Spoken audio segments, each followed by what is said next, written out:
नमस्कार, हर्ष न्यूज की तेज गति वाली बुलेटिन छत्तीसगढ़ रफ्तार में आपका स्वागत है। चलिए शुरू करते हैं क्षेत्रीय खबरों की तेज बुलेटिन छत्तीसगढ़ रफ्तार।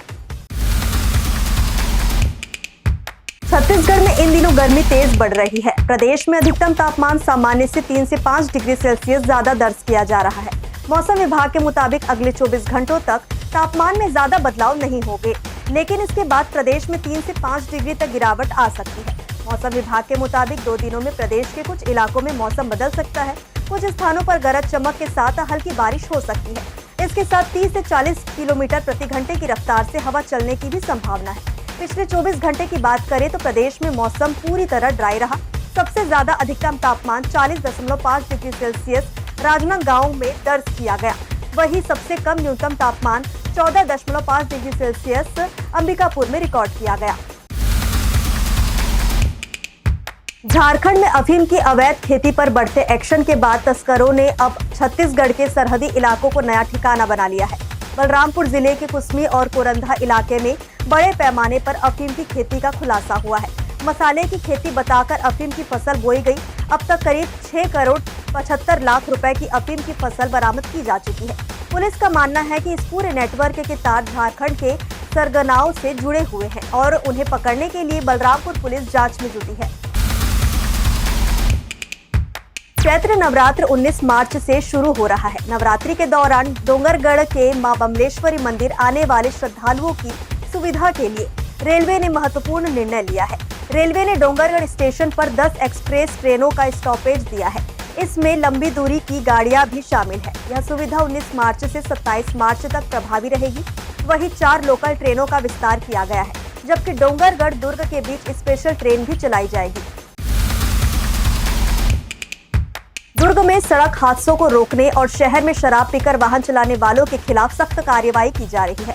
पिछले 70 दिन में यातायात पुलिस ने 626 वाहन चालकों पर कार्रवाई की है। यातायात पुलिस के मुताबिक जनवरी से अब तक शहर के अलग अलग चौक चौराहों और मुख्य सड़कों पर रोज शाम से देर रात तक विशेष चेकिंग अभियान चलाया जा रहा है। इस दौरान पुलिस ब्रेथ एनालाइजर मशीन से वाहन चालकों की जाँच कर रही है। जाँच में चालक शराब के नशे में वाहन चलाते हुए पाए जाते हैं तो उनके खिलाफ मोटर व्हीकल एक्ट की धारा 185 के तहत कार्रवाई की जा रही है।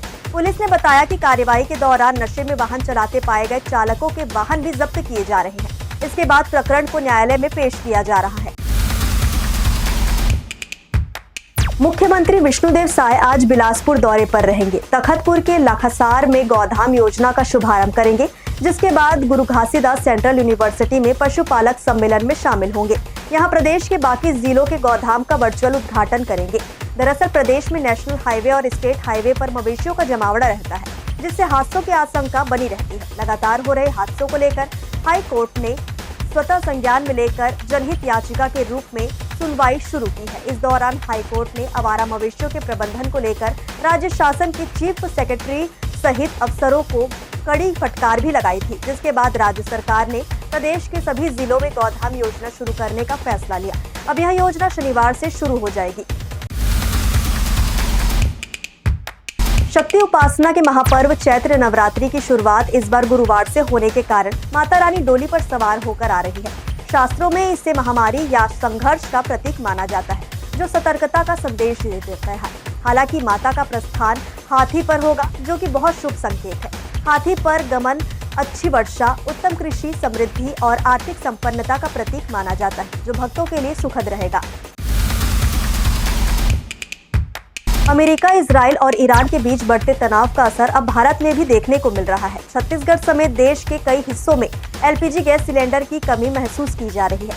गैस एजेंसियों के बाहर लोगों की लंबी कतारें लग रही है और कई जगहों पर सिलेंडर की कालाबाजारी और जमाखोरी की शिकायतें भी सामने आ रही है। रायपुर, बिलासपुर, दुर्ग, भिलाई, सरगुजा और रायगढ़ सहित कई जिलों में सुबह से ही गैस एजेंसियों और गोदामों के बाहर उपभोक्ताओं की भीड़ जुट रही है। लोग तेज धूप में घंटों खड़े होकर अपनी बारी का इंतजार कर रहे हैं। इसी बीच सर्वर ठप हो जाने से लोगों की परेशानी और बढ़ गई है।